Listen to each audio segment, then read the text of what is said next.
Mr. Sauer, did the government pressure social media to censor Americans for saying things like natural immunity is real? Absolutely. Did the government pressure social media to censor Americans for saying things like gain-of-function research happened in that lab in China? Absolutely. Did government pressure social media to censor Americans for saying things like the virus likely came from a lab?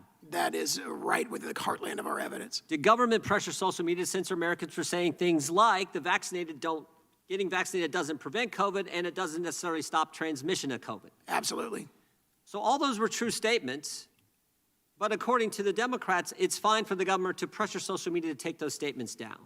In fact, this administration started doing that on day 3, January 23rd, 2021. Here's what the suggestion, as Mr. Seligman says, the Biden White House said to Twitter. Clark Humphrey, Executive Office of President, White House Office. Hey, folks, wanted to flag the below tweet, and I'm wondering if we can get moving on the process for having it removed, then in all capitals, ASAP.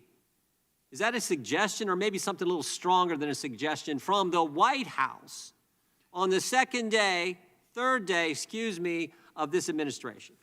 Stronger than a suggestion. Heck yes, it's stronger than a suggestion. And here's the scariest thing of all. The bulletin the Democrats put up earlier, the National Terrorism Advisory System Bulletin for February 7th, 2022, talks about mis, dis, and malinformation.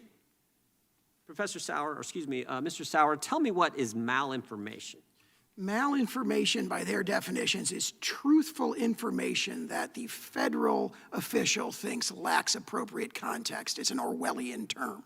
So it's true, but the government says we don't want the people seeing that, hearing that, repeating that, liking that, sharing that. We don't want that to happen. Correct. Now that is scary. That is exactly what the chairman just said. That is this dystopian, crazy world they want to go. And that's exactly what they were doing on day 3. Because you know what the underlying tweet was? The underlying tweet said this: Hank Aaron's tragic death is part of a wave of suspicious deaths among elderly closely following administration of the vaccine. He received the vaccine on January 5th. True. Hank Aaron, true and real American, great American, amazing athlete, wonderful human being.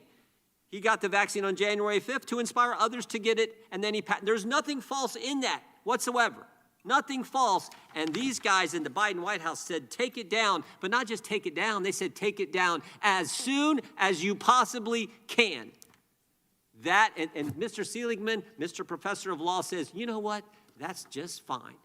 That is a scary, scary world that the Democrats want to take us to. And as you said earlier, if it was the other way around, if this was Republicans doing this to Democrats, you'd be here testifying too, and you'd be just as ticked off about it, and so would I. I yield back. I thank the gentleman, the chairman of the committee, and we thank all of our witnesses for appearing before the subcommittee today.